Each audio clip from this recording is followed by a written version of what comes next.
आज होती होळी आणि होळीच्या तुम्हा सर्वांना लाख शुभेच्छा। आणि बघा पिहू कशी निघाली आता प्रिपरेशन करून होळीचं। बघा किती सारे बलून वगैरे फुगून घेतलेत त्यांनी आणि पाण्याने भरून घेतलेत आणि आता मस्त निघाल्यात खाली। इतकी होळी खेळून खेळून दमल्या त्यांना पाईप लावून दिला। आता त्या किती एन्जॉय करत होत्या बघा, इथे नाचत होत्या मस्त।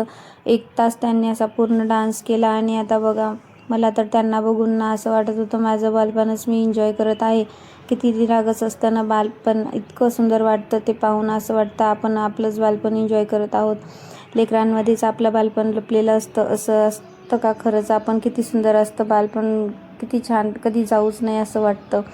आणि मग नंतर त्यांना आंघोळी वगैरे घातल्या आणि आता फोटो वगैरे काढून घेतल्या आणि बघा इथे मस्त असं मग नंतर जेवायला बनवलं। पापडी, भजे, वरण, भात, पोळी, भाजी असं छानसं जेवायला बनवलं होतं। आणि पिहूना माझी शूट करत होती, तिला ना खूप आवडतं असं शूट वगैरे करायला आणि मस्त बडबड पण करत होती मला साईडला बसून आणि म्हणत होती मम्मा मी तुझी शूटिंग घेते, तू असं छान म्हण जेवण करते वेळेस ना। बघा आता तिने मला छान छान म्हणावं असं लावलंय। आणि असा गेला आजचा दिवस। भेटूया नेक्स्ट ब्लॉगमध्ये, तोपर्यंत बाय बाय। जर चॅनलला नवीन असाल तर लाईक करा, सबस्क्राईब करा आणि व्हिडिओ आवडला असेल तर कमेंट करायला विसरू नका।